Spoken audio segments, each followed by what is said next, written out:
Dad always used to keep his important things here. What about it? Is it there? Found it. The contents are. What? There's only $31,200 and $4 in it. What do you mean? Wasn't your dad supposed to have saved up a lot since he didn't spend money? That's what I thought. Hey, Mom. Is this all the money Dad had? Hey, you two. What are you doing? Since Dad is gone, I just came to take my inheritance. The sister, who had stolen my husband and been estranged from her family, appeared on the day of our father's funeral and began rummaging through the house. Apparently, she had come to claim her inheritance. It's highly inappropriate to discuss inheritance on the day of the funeral. Even if she came to discuss the inheritance, she should have waited a bit longer. My mother and I were appalled by the actions of my ex-husband and sister. But the sister, unconcerned about us, proceeded with the conversation on her own. Dad's money isn't just in this passbook, right? There must be more, isn't there? Yes, there is. All in all, it seems to total about $200,000. $200,000. That's a decent amount. But wait. Mom, you're 78 years old, right? Do you really need that much money?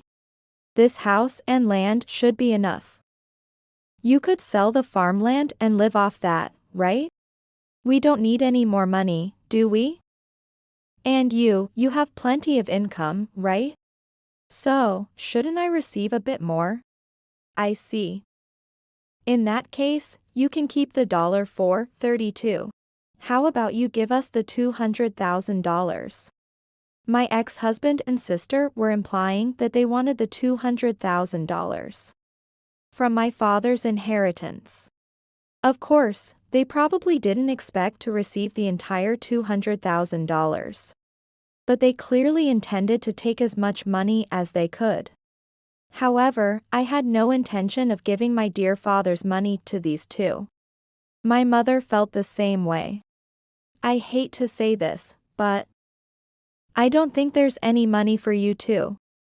The rights to an inheritance cannot be easily taken away or renounced. Thus, while the ex-husband and sister had assumed they would receive some of the money, they fell silent after my mother told them the truth. I am Alyssa. I'm a 34-year-old systems engineer. I married Tony 8 years ago.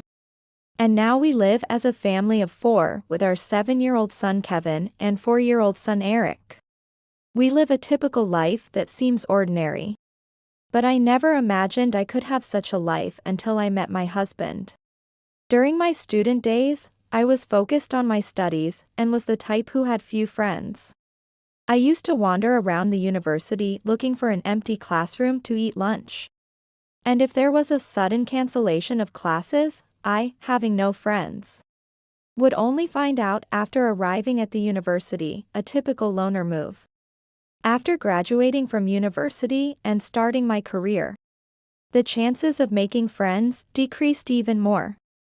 I would talk normally with my colleagues and eat lunch with them, but I wouldn't meet them in my private time. However, about a year after joining the company, there was a sudden shortage of people for a group dating event. Because someone had dropped out, and I was hastily asked to join. I knew I was just there to make up the numbers. And I didn't expect to enjoy myself in a setting with people I didn't know. But having never participated in a group dating event before, I decided to go with a light heart, thinking that it was all an experience. That's where I met my husband. Are you also a systems engineer, Alyssa? What kind of work do you handle? I'm not very smart, so I might not understand even if you explain your job to me. Why are you sitting alone in this corner? Your drink seems low. Shall I order something for you? Unsure of what to do at the unfamiliar group dating event, and just trying to blend in and enjoy the atmosphere, my husband moved to sit next to me. It seemed he was the type to talk to various people regardless of gender, and it was my turn next. He bombarded me with questions in a rapid-fire manner. Huh? Yes. I became completely flustered, showing my social awkwardness.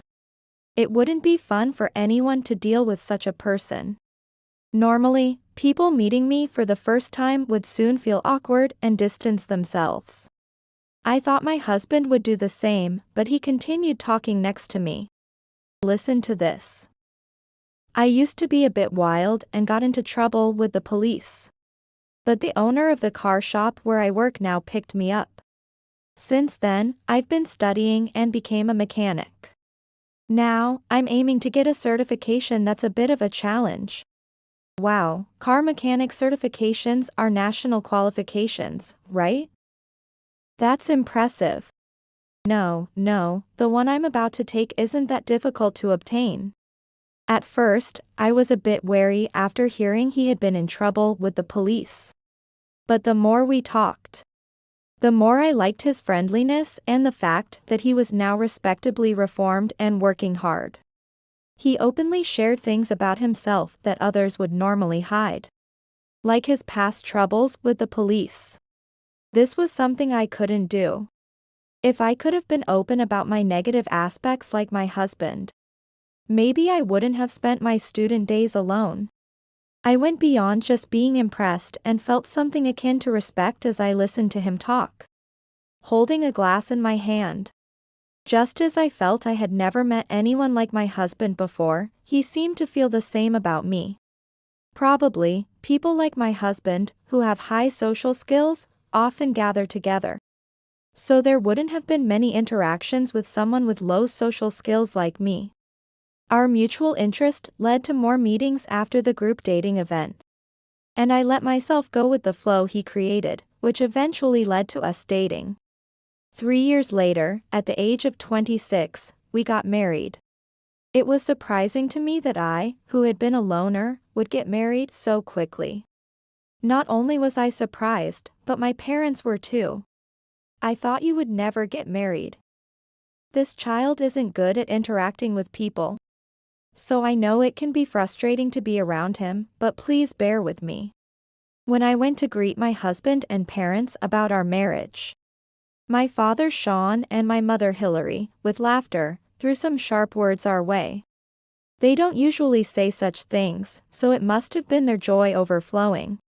Despite their own emotions not being well controlled, my husband quickly connected with them due to his usual high communication skills. Wow, I was surprised by the size of the house. I was so nervous when I entered, I thought my heart was going to jump out of my mouth. You must have gone through a lot over the years. Not really.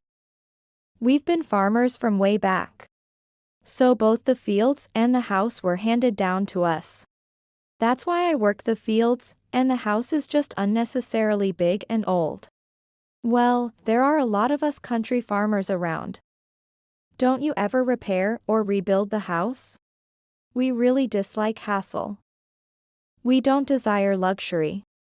So as long as the house is livable, that's enough for us, and we only do the minimum repairs.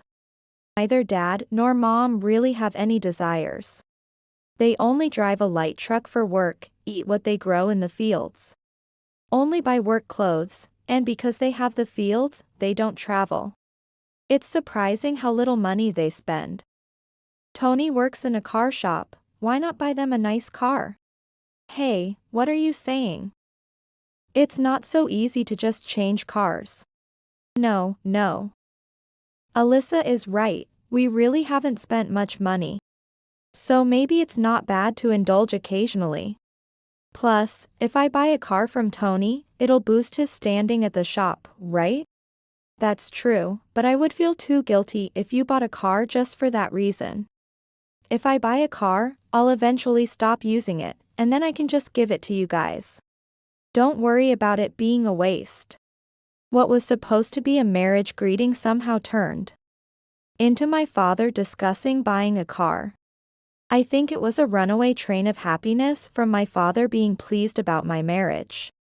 However, since my parents really hadn't spent much money before, I think they meant it when they said indulging occasionally wouldn't be a bad idea. While the conversation during the marriage greeting veered off track, the marriage went through without a hitch. After buying the car from my husband, my father took up driving as a hobby and started driving into town even when there was no particular need. He occasionally calls my husband to ask about car-related things. So it seems their relationship is good. I thought my mother might be troubled by my father going out by himself in the car. But it turns out she's happy about it because she can send him shopping and enjoys the house to herself when he's out. I hoped our peaceful life would continue without any issues. But there was one thing that worried me. Sure enough, that worry began to disturb my peaceful life. A year after our marriage, I was pregnant with our first son and had taken a break from work. During the time when my belly was big and it was hard to move around, there was a person sprawled lazily on the house sofa. Being pregnant, I couldn't help but feel irritated by this person. Hey, big sister. It's fine if you come over, but aren't you lounging around too much? Who do you think will clean up after you leave? Yes, I know. After my husband and I started our married life, my sister Megan, who lived nearby, began visiting our house frequently. More accurately, she wasn't so much visiting as she was just lounging around. She would bring snacks from the kitchen, lie down on the living room sofa, and eat crisply while watching TV. My sister probably thinks of our house as her own home. When I pointed this out, Megan slowly lifted herself from the sofa and began wiping the table scattered with snack crumbs with a cloth. I'm thirsty. Bring me some juice. Aside from when she's being reprimanded, my sister shows no intention of heeding any advice. Moreover, anything I reprimand her about seems to be forgotten after she takes 3 steps. So I need to repeat the same warnings multiple times. Thus, she seems to have completely forgotten that I told her to get her own juice. I went to the kitchen, mindful of my belly, to get juice for my sister. I've always been pushed around by her. I've been a serious person who focused only on studies since I was a student. Whereas my sister is a free spirit, quite the opposite of me. My sister is 2 years older than me, and when I was pregnant with my first son, she was 29 and working as a clerk in an apparel store.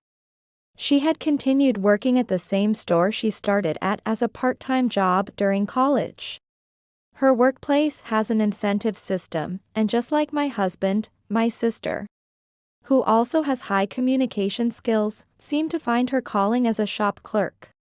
She is always among the top performers and seems to be earning a decent salary. Also, because she can live independently and is pretty and charming, she often attracts attention and doesn't seem in a hurry to marry. That's why, on her days off, she has the leisure to come over and laze around. I'm home. Welcome back, Tony. When my husband's voice is heard from the entrance, my sister quickly informs him from the living room that she is there. And at the same time, she sits up straight on the sofa to fix her posture. Welcome, Megan. Thanks for having me. You're about to have dinner, right? I'll be heading home then. You should have stayed for dinner. No, I shouldn't intrude on your time as a couple. As my husband entered the living room, my sister quickly finished her greeting and left the house. Her polite demeanor and the way she conducted herself were like those of a different person from the one who had been lying on the sofa. Since my sister doesn't show her slovenly side to my husband, his impression of her is different from mine. I've mentioned to my husband about her behavior when she's at our house.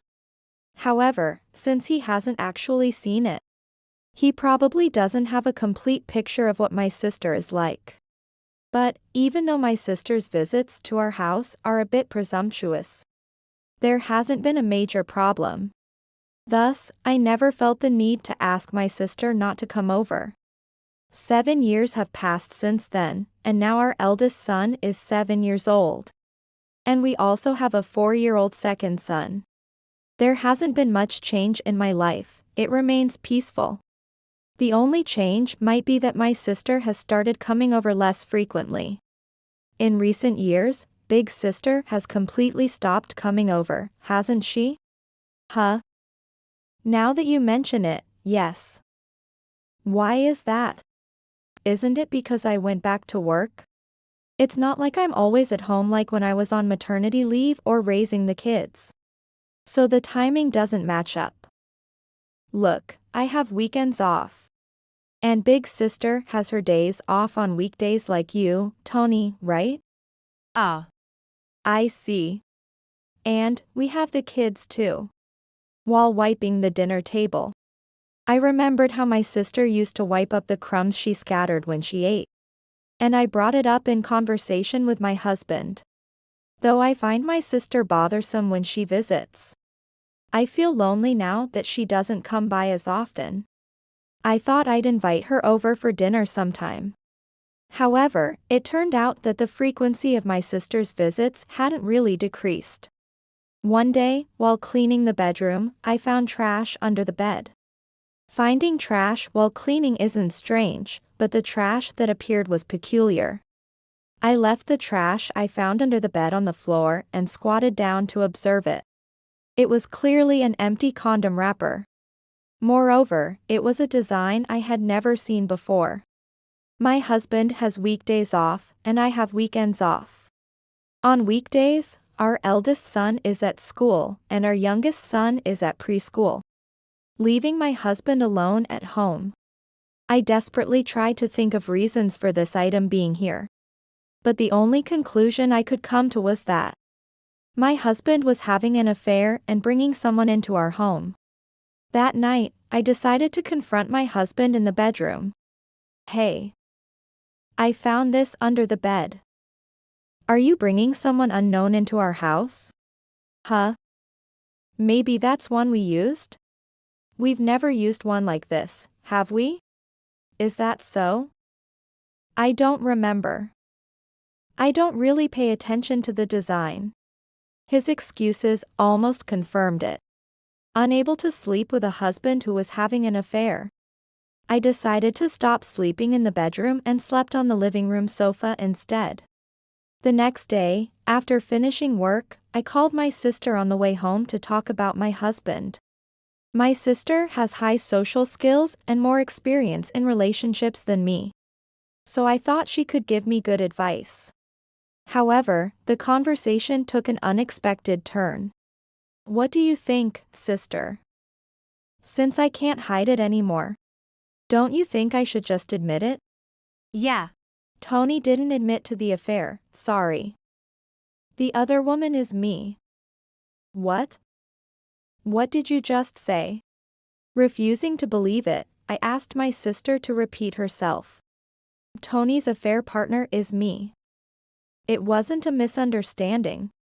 Confused by my sister's sudden confession, I didn't know what to do and hung up the phone abruptly. My mind went blank, my heart was pounding. I could feel the blood coursing through my body, yet I felt cold. I didn't have the courage to call my sister back to continue the conversation. So, I decided to go home first and hear the story from my husband. Tony, are you home? There's something important we need to talk about. Welcome back. I got here first, huh? I've sent the kids to their rooms. Let's talk, shall we? When I arrived at the living room, both my husband and my sister were there. On the table, a divorce paper. Even without talking, I understood the situation. So, my sister is your affair partner, and Tony, you plan to divorce me and remarry her. Ah. You're quick to understand, which helps. It's been about 3 years, since around the time Eric was born. We want to get married soon. Sorry, but can we get a divorce? What choice do I have now? Knowing about you too. Things can't go back to how they were. So, you'll agree to the divorce? Good. I was worried it might get messy. See? I told you she wouldn't make a fuss. She doesn't have the guts to fight. My husband looked relieved that I accepted the divorce quickly. And next to him, my sister was smirking. How foolish of me not to notice their relationship for 3 years. However, both of them, unlike me, have more experience in relationships. And my sister knows my personality well, and my husband knows my daily patterns well. Together, it would have been easy for them to hide their affair. Probably, the trash under the bed was deliberately placed by my sister to create this situation. Given that my husband initially denied the affair and now looked relieved, I think he wasn't informed about this strategy. My sister, impatient about the marriage, must have acted on her own. As someone who's not good at confrontation, I couldn't immediately think of any retorts to them, and I could only feel anger looking at their faces. Here, just sign this. Unable to say anything, my sister handed me the divorce papers.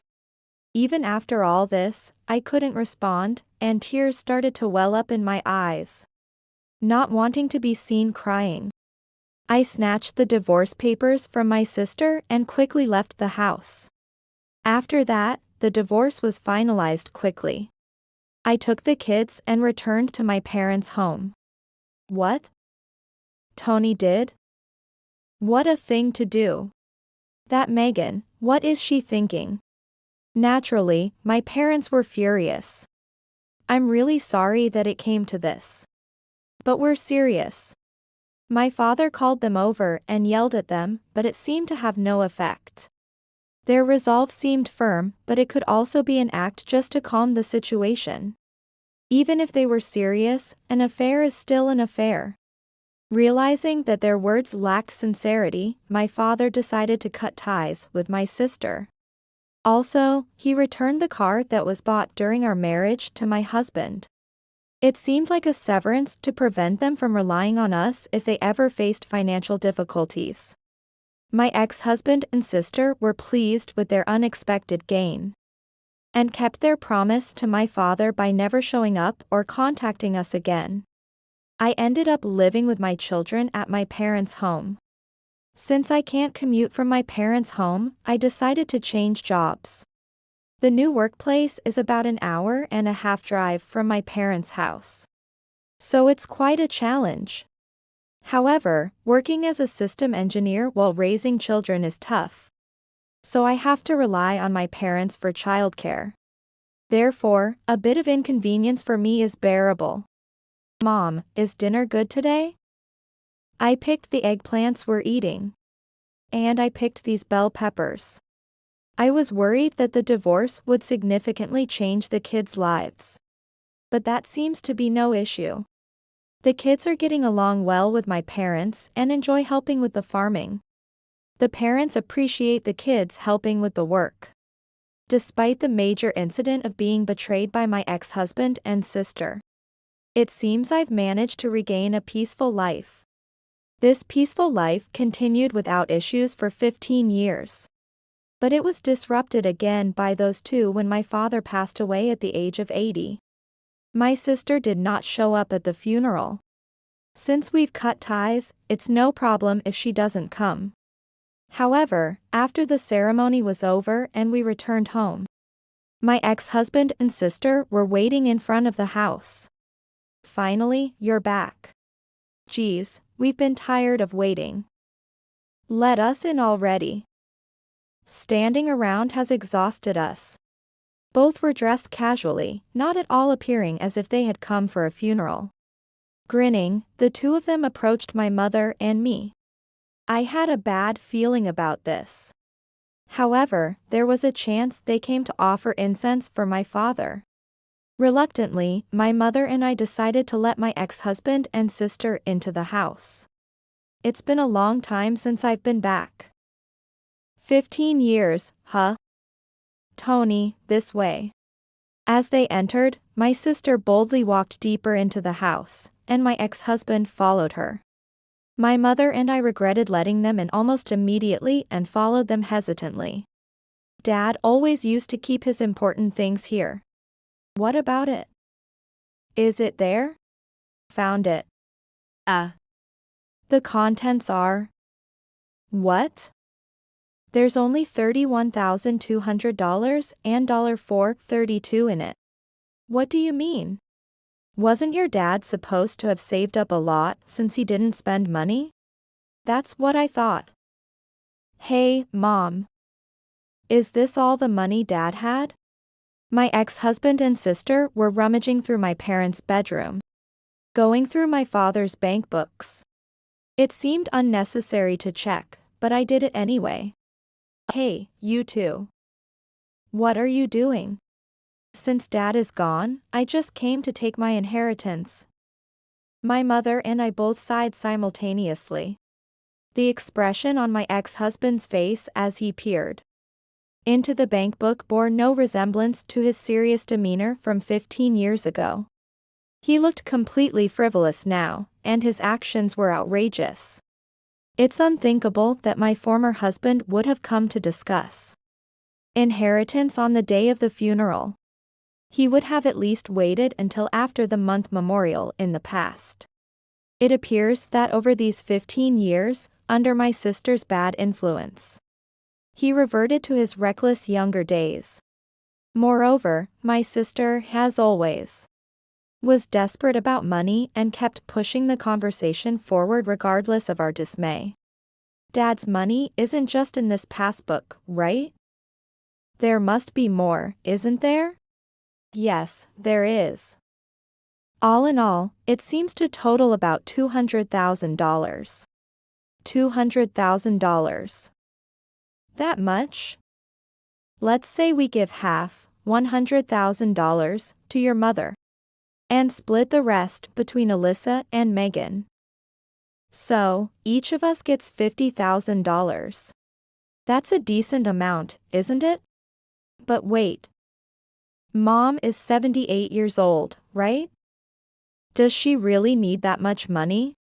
This house and land should be enough. We could sell the farmland and live off that, right?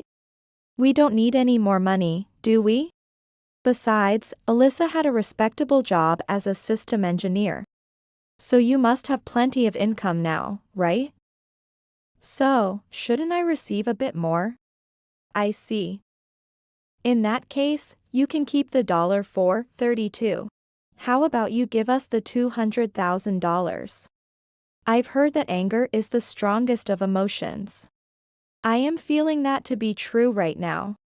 Just moments ago, I was overflowing with sadness at my father's funeral. But now, I am filled with rage towards my ex-husband and sister, and my sadness has vanished. My ex-husband and sister are demanding the $200,000 from my father's inheritance. Of course, they probably didn't expect to receive the entire $200,000. But they clearly intended to take as much money as they could. However, I have no intention of giving my dear father's money to these two. My mother seems to agree. I hate to say this, but I don't think there's any money for you too. What? What do you mean?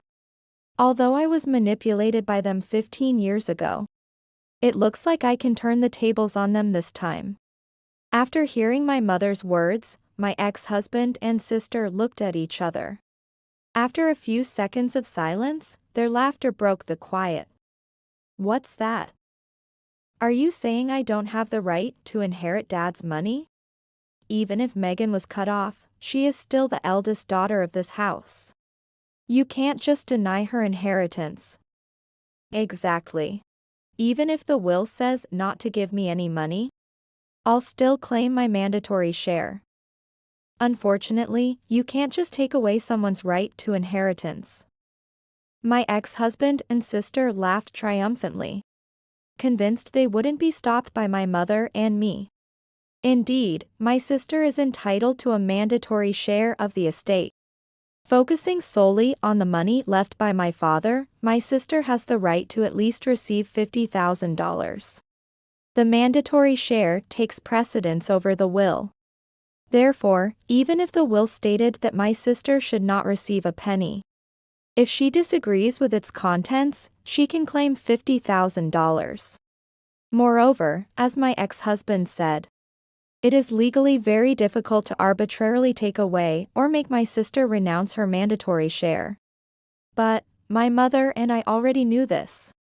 The will has yet to be verified, so we don't know exactly what Dad wrote yet. But I think it probably doesn't say to not give my sister a single penny. If she wants to claim her mandatory share, she should go ahead. And how do you plan to stop me from getting the money? Don't be stubborn. $200,000, no, even $100,000 is fine. Just hand it over willingly. It seems that my mother has finally reached her limit. With the increasingly despicable expressions of my ex-husband and sister, I decide to confront them with a critical piece of information I've been holding back. Kevin and Eric have become Dad's adopted sons. My ex-husband and sister, who are usually well-versed in matters of inheritance, seem to grasp the situation from just this one sentence from my mother. They look at each other and then fall silent. I suppose they are frantically recalculating their potential inheritance and reassessing the situation. However, there are parts they might not understand after being estranged for 15 years. So I'll take over from my mother and explain. Kevin and Eric have been helping out with Dad and Mom's farm work ever since they came here. Kevin is graduating from university this year, but he plans to become a farmer here instead of finding a job. Eric is still a sophomore in college, but he intends to be a farmer after he graduates, just like Kevin. Does that mean they're taking over the family business? Exactly. To facilitate this, it would be cumbersome for my mom and me to inherit the land and money, and then pass it on to the boys, dealing with all the rights transfers and taxes, right?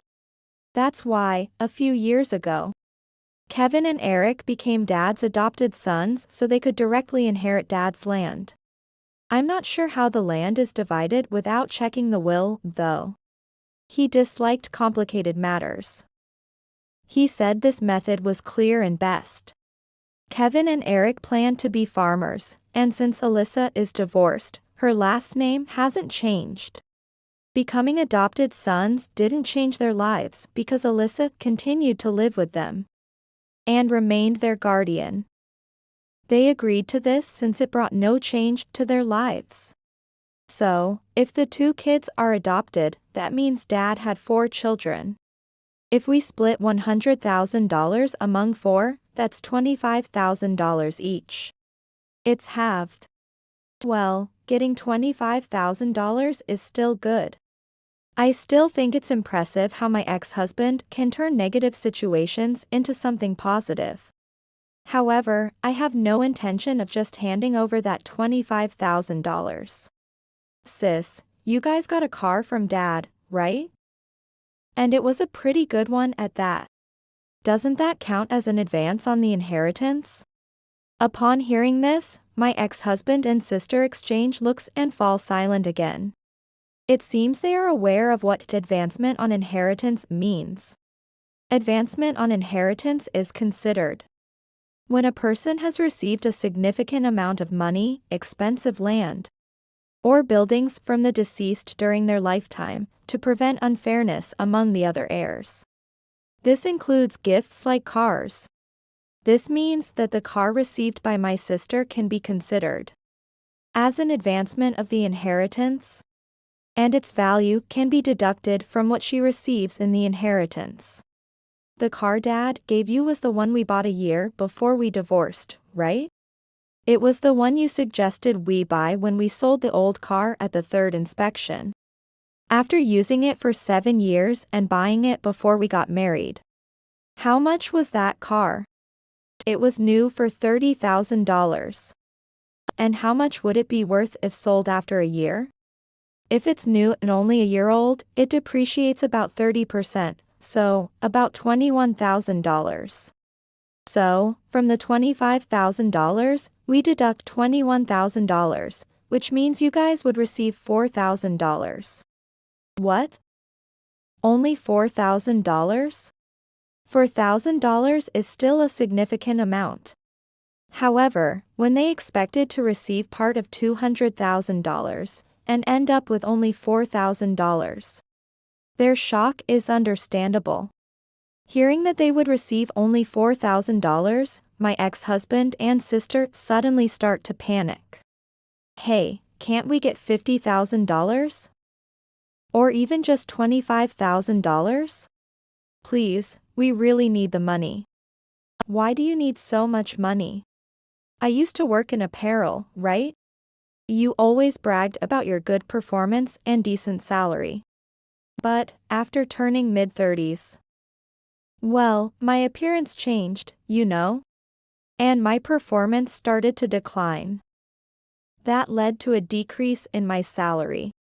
So I switched jobs, but that didn't work out, and now I'm working part-time at a supermarket.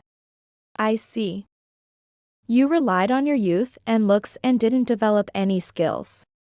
So when you tried to find a new job, there weren't good conditions available. Well, in this day and age, being mid-30s with no skills is tough. But Tony has skills, right? You should have some income. That's the thing. The boss found out about my remarriage plans and got mad. After that, I couldn't focus on work, and he kicked me out. Seeing how irresponsible and nonsensical you've become, I can imagine. The boss who helped you turn your life around was repaid with betrayal. After all the help you've received over the years. Getting kicked out means you can't even complain about unfair dismissal. So I moved to another company. But it seems the old boss was quite generous with my salary. When I changed jobs, my salary dropped significantly. On top of that, I paid the compensation for our divorce in one lump sum. And I've been paying child support, right? So I've always been strapped for cash. I see, that's why the child support payments stopped a few years ago. Your incomes dropped drastically. So, you came here to claim dad's inheritance. Being overly familiar with legal terms like mandatory shares and special benefits was in preparation in case we refused to pass on dad's inheritance. I'm sorry. I'm barely making ends meet even with the child support payments. It's okay. I know that claiming unpaid child support rarely resolves anything. Besides, once the boys became dad's adopted children, you were no longer required to pay child support. As they realize they will only receive $4,000, my ex-husband and sister's spirits sink even further. They had clearly been counting on a substantial portion of dad's estate. The two of them now sit dejectedly, staring at the floor. However, it seems my sister is gradually beginning to harbor an unreasonable anger towards my ex-husband. This is your fault. What? If you had earned more, we wouldn't have had to come back here to face this humiliation. The lack of money is because you, just like when you were young, spend extravagantly on clothes and whatnot. If you managed your money better, our lives would be a bit easier. Are you saying this is my fault? You lied about the boss planning to let you take over the company. Turns out you were just leeching off him. You said you loved me regardless of my income. That's definitely a lie. I was fooled by your lies. What? It was a lie? Then I was fooled by your lies too. My ex-husband and sister began bickering like children, accusing each other of deception. From my point of view, both are equally at fault. There are no signs of the children inside the house. They probably went to check on the fields since they couldn't during the funeral all day. I decide to kick out my ex-husband and sister before the children return. Please take that argument back to your own home. Wait, please. Is there any way we can work something out with the money? $4,000 is too little. We need at least $25,000. Facing the pleading pair, I cross my arms and glare at them in silence. Realizing that persuading me is futile, my ex-husband and sister dejectedly walk out of the house. With that, it's unlikely they will come to this house again. My ex-husband and sister ended up receiving only a small part of my father's inheritance and continued their previous lifestyle. My ex-husband works as a mechanic in a small company. And although my sister is only working part-time, she does have a job. Thus, it's not that they can't make a living at all. However, the average monthly salary for a mechanic with vocational training is about $1,700. My ex-husband, although he has vocational training and is over 50, probably earns about $2,000. Still, I believe he is working for a relatively low salary. Therefore, it must be hard for the two of them to live on their earnings alone without being able to save any money. The fact that they don't have any children between them is likely due to these financial circumstances. My ex-husband mentioned that if my sister managed her money better, they could live more comfortably, so it seems like an easily solvable problem. However, my sister is 51 this year. She has been spending money recklessly up to this age, and given her personality, it seems unlikely she will change her ways immediately. For them, life might be bearable now. But the real hardship of having no savings and no one to rely on will hit when they become elderly in 10 or 20 years. Surely, they are already feeling plenty of anxiety about the struggles they will likely face in the not-too-distant future. I continue to work as a system engineer. My eldest son graduated from university and became a farmer. My younger son is still in university, so he is helping out with his brother's work. The brothers, working together, are well regarded by the older farmers in the community as hardworking young farmers. With this, I have no worries about the children. My mother and I proudly watch over the efforts of my eldest and youngest sons.